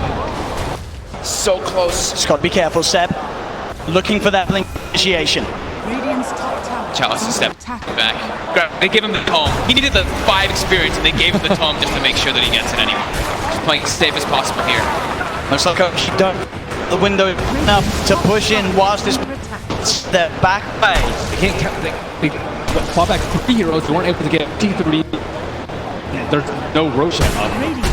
Maybe that no-tail's praying for a Rosh right now so they can get that refresher, but yeah, and maybe we'll dodge a bullet. At least they got a good amount of economy off of that, right? It was up to a 15k gold advantage, and they chunked it down to 7. Same thing with experience. So they did get quite a lot out of that one, but they ideally wanted to get one of those sets of racks to get some momentum pushing in with those 3 buybacks used. Absolutely, it is this really scary moment of the game now for OG. We'll have 5-6 minutes still without those buybacks available. If OG one team fight in CI in this window of time that they now have presented to themselves. Anna's gone full in for that butterfly too. As they pick up also an Aeon disc on Jarek, so protected in O. DD did spawn was killed. It's also pretty scary for Maybe right now. He only has a 5-second BKB, and he does a lot of damage and will get wrecked by the X Blade Mail call if he finds it, especially with his BKB now. There's not that many ways to stop him. It's just all about FY and Chalice, right? Just either saving or just getting into the midst of the fights and not allowing OG to get the picks. And the spike. It's going to be spell. It's going to spell. Anna is in the trees. They're on the high ground. They've got the vision with the shielders covered. Anna's on his way over. They've got the snowball down. There's the counterplay. Seb jumps in. He's able to find the call onto Chalice, but Chalice already got the BKB out. The surge trade's going to be down onto FY, but FY will survive. Seb pots the BKB. He'll try and stand his ground, but Seb, he's going to go down. No buyback on the axe. As Jarex as well, surrounded by PSG LGD. The Eon disc will proc, but they'll fight through it. He has to buy back immediately. Look at these creep track by these Port Spirits. On the bottom room, they have no creeps in the mid lane. Sienna still holding on to that buyback on Jarex. But as Ben said, the creeps aren't here. It's backdoor. And they breached through it. It's not looking like it right now. Maybe everyone hitting the same one. That creep cutting isn't enough to hold OG in the game. You see No-Tail's already running to just, he doesn't care. He's going to throw his life for this. He needs to just keep these creeps out of the base to keep that back door up. Doesn't care if he dies. Which he certainly will. As they get upon him, they find his life. 1 minute now without No-Tail and without Seb. Thompson, Anna, and Jarex. The only 3 heroes that can offer their defense during this final minute. This final stand. Jarex is really trying to hold on to his buyback. The Chalice split of course up once again. They're finishing off this second set of racks. He's got the Cyclone holding up in the skies. As this rack on the top lane will fall. The melee rack's gone. PSG LGD playing this carefully. as they'll go down towards the bottom as well. Arme, doppelgangers, he's losing a fair bit of mana into the PL. Still able to shift back into that Morphling if needs be. As OG, they will lose their top racks, but they won't lose the game. PSG LGD are playing it safe. They know how close they are to victory, and they will not throw it away. And they know that the Roche is probably respawning pretty soon. It actually is up, so that is that refresher shard. They already have pretty much infinite primal splits up anyway, but they feel very confident here. They weren't able to deward that ward in the mid lane, so it looks like they are going for a Roach fake out. So Anna is on top of X-No. Ghost Step's going to the other set. He's in. The call, the epic, the cannonball, and F4 is in. He's able to get the save off in time to keep. Chalice it up. Chalice is down. Buyback from X-Nova and Chalice. FY with the Invis. Somnus looking to get involved. Just the BKB over the ice roll. They get on top of Seb. Seb's in trouble. Seb's gone. The axe down. One. Get 90 seconds. As FY giving them the vision, but they see him. For the doppelganger to jump away from the snowball over to Thompson, the self-fuels, FY trying to buy time for the rest of LGD to come in, again, up into the air, Arme straight from top of No-Tail, FY will fall, Arme looking towards No-Tail, No-Tail pulling the god, but No-Tail beat it down by Arme and Somnus. Chalice gets the primal split off as Anna, he's been left behind Thompson, he's got to do something incredible in terms of the combo, can he find the angle, Jared, keeping Anna alive, Anna with the doppelganger, the deafening blast comes out onto the two of the Anna, trying to go in, looking for the kill, can he find it in time onto X-Nova, on top of him, trying to beat him down, Anna again with the doppelganger, now retreating back towards the base, as X-Nova will survive, Jerax back in, the combo, meatball down onto Chalice, but Chalice is so tanky, gone, he's on top of Jerax, Jerax is gone, Anna as well, can he really fight back against the Somnus, and X-Nova is so low? As the buyback for Jerax comes in, he's healing Anna back up. That buyback could set them up for the kill on X-Nova. The cold snap, down to the injection, they find him. Arme, he's out of mana. He's starting straight, but he's surrendered. OG, can they find the ball? They can! OG are still in the game. Arme buys back immediately. But now it's PSG LGD's turn to be without two of their supports. Seb's going to be back up in 8 seconds. Oh my god, that buyback from Jerax onto that shrine being able to save Ana, but Ana also toying with them with that doppel. He sent the illusion, they thought that was the real one. They actually couldn't finish him off, even though they got the thirst vision of him for a second. With the level 25 talent on the doppelganger, it's really hard to kill him. Seb, yeah. He's looking straight for the play. Can he find Somnus? He's hunting. He's there, Seb. He'll see it. Oh! Doesn't get the call though, and now Seb. He'll be ruptured. They're looking at him, but Anna, he's straight in on top of Somnus. Somnus gets over the together. It's a cataclysm coming out. And Somnus still alive. Anna will be able to force him away. They've got the head. They've got the control. They're on top of him. Can they kill him in time? They can. Chalice got for 2 minutes.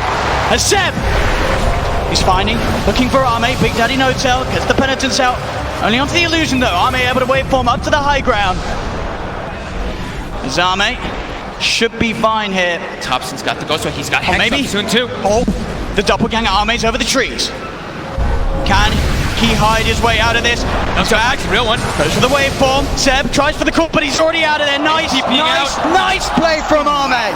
And he buys so much time too for his team there. The Brewmaster was dead for 120 seconds, now only 90. Still a window for OG. They're only without Jerax for the same amount of time. And that lead that OG had, it is going down a little bit. Only 4K, 5K at the moment with these last few fights. Obviously the 25 is now coming out on OG. Thompson's into the... What a timely DD coming out for him too. I don't think they expected to be taken out as fast. He's almost able to solo it with the help of these summons. And that's a real question. There's no way to get this. There's no way LGD can... Oh, and the Seb level 25 too. That extra Berserker's Call AoE.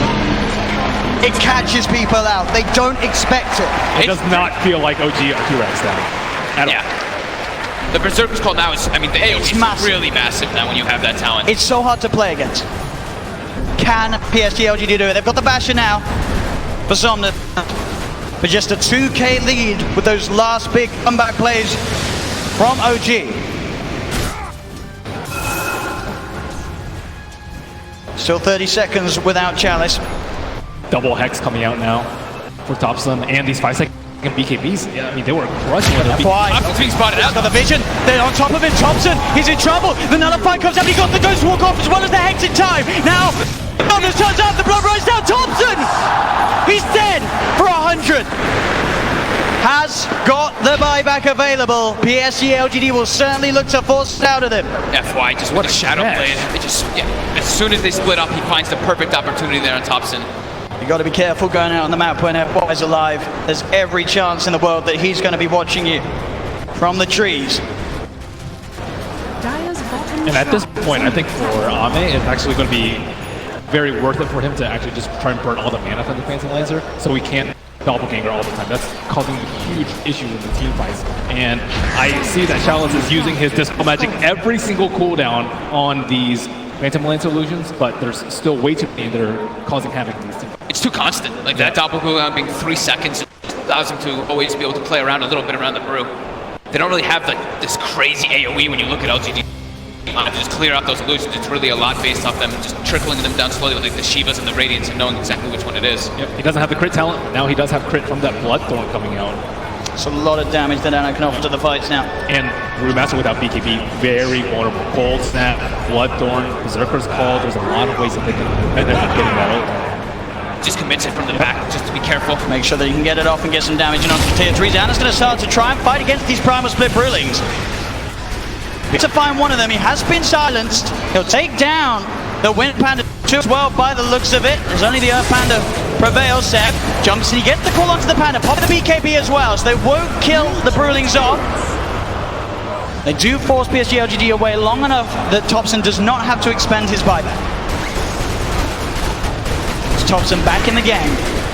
And then they're utilizing the PL very well too, by replicating him and sending illusions to get some extra damage on the tower. It's just one Rax left that's holding LGD away from Mega Creeps. And they're straight out. They're ready with the aggressive play, OG. Thompson, can he find a catch? He's close to having vision onto X-Nova. Should be able to find X-Nova. He is stalking him. He sights for a second. He was a bit far away though. Oh, the tornado. It's got him. Thompson drops the combo down upon him. The stun comes out though. Oh, the counterplay, Jack with the hit on the tether. Keeping Thompson alive with the Abyssal Blade down. Catalyst here, the hand of God comes through. Thompson still, but Chalice gets the Primal Split out. He's been stunned. Thompson, the cheese, he's fine. Thompson goes down. They get the kill onto the Evoker. No tail being chased by Arme. The bash is coming through, but the Blade Mail was already out for him. He got to get the call off. The bash, the Cataclysm isn't enough to find the kills. Anna leading forward. The Bloodthorn onto FY. Gets the kill onto FY. Bites back straight away. Anna looking towards Somnus again. The doppelganger. Arme on top of Thompson. Thompson being saved by Jarek. Sharks with the tether. Arme turns the tendril down. There's the call. Sam, he catches Arme. Arme dead for 2 minutes to Hex. They've got Somnus as well. Oh, gee. Double kill for Seb. The clutch buybacks coming into play. Nobody has a buyback available right now. As OG second with 5 alive on the map. 100 seconds without the Morphling. This double talent is just destroying LGD. They have no way to actually find Ana.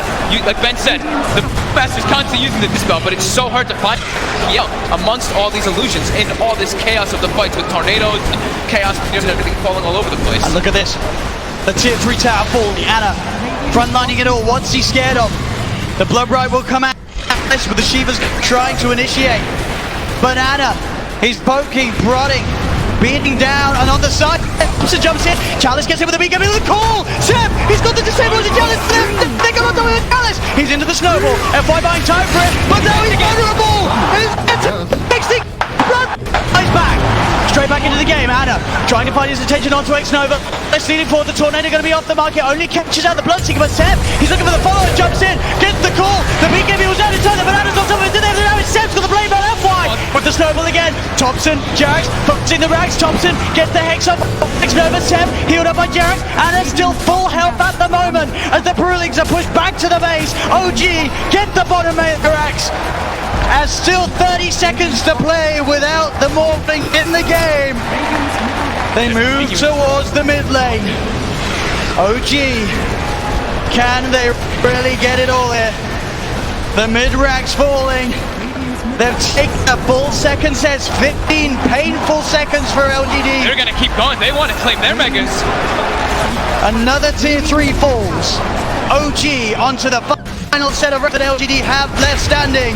As Anna, he gets back, separated from the team, but he has the doppelganger. He's been ruptured. He needs help, but he needs it now. Jarak, in with the tap of the hand of God. Give it that double heal. The relocate as well. Jarak gets him out. As OG will successfully disengage before that Morphling's back in, as they found both racks. Jarax will die for this one, almost certainly, as he looks to tether across, but a nullifies upon him. He has buyback though, and OG just took so much away from PSG LGD, as they only have a lone range Rex standing on the top lane. I can't believe it's coming to this. There's only 3 racks left in this game, and one of them is a range racks on the side of LGD. Buyback status. I saw X that was buyback. It was only like 600 or 700, which is crazy, but Jarax also kind of in that network territory, looking at a very cheap buyback, but 2 in the game left. IO. PL is almost unkillable at this point. Like, even without the Wisp, it's still with the Wisp. Don't even try. We'll see this again. It's just save here from Jarax. The control is just not there, and they don't have the way to kill all these illusions constantly. And of course, look at Jarax coming in, starts that relocate channel, and is able to get it off. No one gets the control on him. Keeping it at the time that it means the most, but he's still able to crack a smile here. Game 4 of the TI8 Grand Finals. OG making a stand, now leading K, advantage in net worth. LG able to join us. I don't believe they actually have any 4 staffs on the side of LG. That's generally how you deal with the Scythe of Ice. And I think they can get a Scythe of Ice on the core, get a blink call, and that hero is likely dead without buyback at this point. OG, I would say, definitely favored at this point of the game, especially with PL having buyback. LGD, they have a couple minutes to think about what they want to do before this next Roshan. Yeah, they can't be totally reliant on FY just getting these perfect snowball saves, or even like I saw in the last fight too when it was down bottom. He even tried like Walrus kicking the IO away from when he was tethered from everybody else. They need to find some other ways to be able to save, in particular that Brewmaster, who just time and time again is the most important hero it does seem for LGD. Yeah, I'm not exactly sure what they do with the BKB call. The snowball is the only thing, but they have Bloodthorns, they have Scythe of Ice for the Tusk, they have a lot of things available. Maybe Aeon does perhaps for Brewmaster. I'm not exactly sure what the best way for him to deal with it is. Looks like he is going for an Octopus, perhaps, for almost permanent. Sentries down there. They see Topson, but Topson, he's already quick with the play. The Tornado into EMP, Cold Snap as well, they've got the Hex, but there won't be any further jumping. They just poke at Arme. They're trying to make space. They got Mega Creeps. That's the distraction play right there. Up against the Mega Creeps. PSG LGD, what stands between them and the championship title here in Game 4. And they got it right before that wave, before that 59-minute mark too, so we already have the Mega Creep wave coming in, that momentum pushing onto LGD's side. And you look at their lineup, can PSG LGD's heroes deal with the Mega Creeps? It's hard. They don't really have that sort of incredible D-push or AoE sort of hard hitters to deal with it. That's kind of what they've been lacking in a lot of this game, right? That's what we've been talking about with the illusions with the PL. They've got ways to find them if it's, or ways to kill them if you find the exact one, but as for doing that, it's very tough when they don't have just the Dispel from Chalice. And he does too much damage to ignore at this point. Yep. The Bloodthorn. And on top of that, Roshan is going to respawn in about 1 minute's time. LGD, I think their buybacks out at the time, but I just don't think they can withstand this onslaught. They really want to be able to prevent this Roshan. It's super obvious when there's Mega Creeps. With Mega Creeps, that's the luxury that you have. You can just wait a couple of seconds. You know, the Creeps will be hitting at your T4s if you wait. As Annika comes forward, has no boots, but a full Eye of Scotty. 3,800 health now on this PL, who hasn't been dying for a very long time. Now he's got easier ways, easier kill opportunity, and much more survivability. Yeah, he probably has like maybe 7,000, 8,000 HP effective with the Butterfly Evasion and the heal, the overcharge, and the Hand of God is just way too much. And the lifesteal from Shen too. Another ability. OG clearing out the pit. Very, very soon to be spawning Roche. And the LGD are well aware. Roshan's up. Looks like only OG knows. Arme and Anna. He's some illusion action. Arme's gonna get caught out by the Tornado. Up onto it, Arme. Trying to get on top of Anna. They try to get the ult out. No-Tail getting got straight away by F5 with the snowball. No-Tail there 100. They'll get the Chen. Ana in the midst of it trying to lock down F5. The rest of his team about to come over to get the tornado. Out onto X7 Seb. Looking for the cool control onto Arme. Has he got it? Arme getting stood up by the cold snap, but he's able to wait for it. Lager top turn. Blinks in. He gets the hex out, but F5 with the snowball save. They get the bash out. Sonus will be find the IO. They're fully loaded. Has dead for 2 minutes. They get just comes to dead for 2 minutes. Only Ana. Ana can do it here. Is it Arme?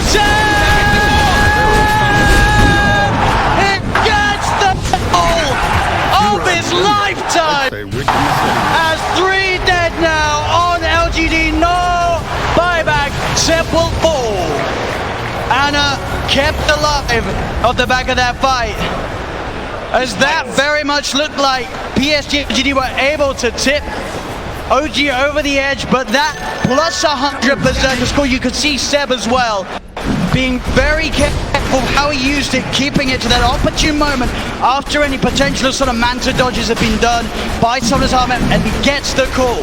9 doppelgangers used just in that area around the Ancients from the PL. Just the constant barrage of illusions giving that distraction to allow Sep to get that call off.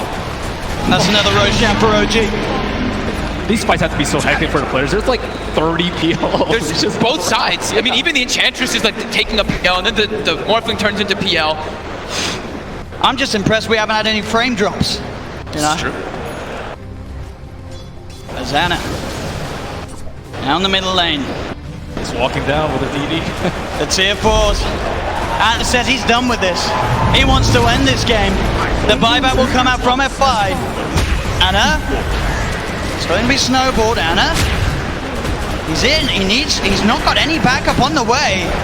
F5 will be able to get up from the embers, but this doppelganger just over and over again, meaning that Ana could just stand in. Now he's got the back of a Jerax. Is out of the way. The hex. Oh, he didn't expect it. He didn't expect the hex, but he's fine. Jerax had the Otis, but X-Nova into the snowball. They'll turn towards Jerax. Jerax has been nullified. Here, doppelganger once again. X-Nova. He will survive for now. But buybacks were forced out by that aggressive play from Ana. At the same time, Sep did buyback himself on the axe. But LGD are back up as a full 5-man. Jesus, this is insane. I mean, Ana was super safe there. I'm not exactly sure why I said buyback, but I mean, he has heart, he has Wisp behind him, he has Aegis, he has everything. He has buyback. And as you can see there, that is the big difference. There are 4 buybacks available on OG. Only 1 available for LGD. Oh, this momentum pushing in. And an Arcane Rune up top. If they give that to Ana, oh my god. Even more illusions, even more doppels. Oh. Let's go. That is 2.1 second cooldown. 2.1 second cooldown. Oh man. Okay. Azana. This is it. He's ready to put it to use. Straight into the base he goes, doubling forward, he gets the jump onto X-Nova, the Ghost Scepter keeping X-Nova fine for now. Ana looking to turn his commitment towards Arme, Thompson comes in with the Deafening Blast for the side, the EMP finishes X-Nova off, he's dead for 100, Tesep pods the BKB, looks for the cool control onto F5, and F5 does get the snowball off in time. Arme looking at top of Jerax, but Thompson turns, they get the Hex out onto him, he'll get himself back into the Morphling, the BKB's out in time as Arme cuts down No-Tail with wait for finds the kill. Ana looking to get on top of Arme, the BKB's about to wear off. The Mega Creep speeding down upon the edge of the LG. It gets the call on top of Arme. Arme dead for 2 minutes. Chalice, BKB pop. He's trying to commit, trying to deal with that. Ana being silenced by the Blood Right. But the edge is falling. The Hex is out. They're going to be able to. The Chalice readout on LGD. OG hitting the Ancient, hitting the enemy, going to.